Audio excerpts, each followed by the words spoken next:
পঞ্চায়ত নিৰ্বাচন আহিছে আমি সকলোৱে মিলি 100% আমি জয়যুক্ত হ'ব লাগিব কাৰণ সন্মুখত বিধানসভা নিৰ্বাচন আছে 2026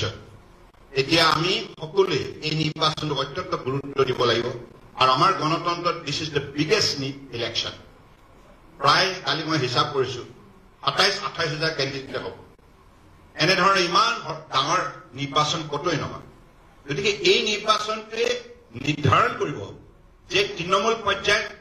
ৰাইজৰ মাজত আমাৰ আস্থা আৰু বিশ্বাস কেনেধৰণে বৰ্তি আছে ৰাইজৰ মাজত আমাৰ জনপ্ৰিয়তা কিমান বৃদ্ধি হৈছে এই নিৰ্বাচনটোত ৱাৰ্ড মেম্বাৰবিলাক এপি মেম্বাৰ জেপিসি মেম্বাৰে যেতিয়া নিৰ্বাচনত জয়যুক্ত হৈ আহিব আৰু আমি তেতিয়া দেখিম যে জনসাধাৰণে কেনেকৈ কাক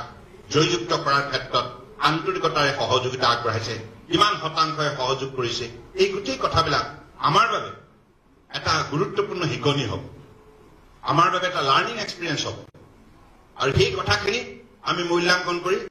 আগন্তুক বিধানসভা নিৰ্বাচনত যাতে পুনৰ আমি সকলোৱে মিলি বিজেপি নেতৃত্বাধীন মিত্ৰজোঁট চৰকাৰ গঠন কৰিব পাৰোঁ তাৰ বাবে আমি পৰিৱেশ ৰচনা কৰিব লাগিব সেইকাৰণে আমি মিত্ৰজোঁটৰ সৈতে মিলিত প্ৰচেষ্টাৰে আন্তৰিকতাৰে আমি কঠোৰ পৰিশ্ৰম কৰি ৰাইজক শ্ৰদ্ধা ভক্তিৰে এই নিৰ্বাচনত যাতে আমাক সহযোগ কৰে কাৰণ আমাক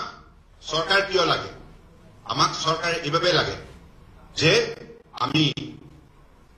জনসাধাৰণক সামাজিক ন্যায় আৰু অৰ্থনৈতিক সবলতা আৰু মানুহৰ মাজত আন্তৰিকতা ভাতৃত্ববোধ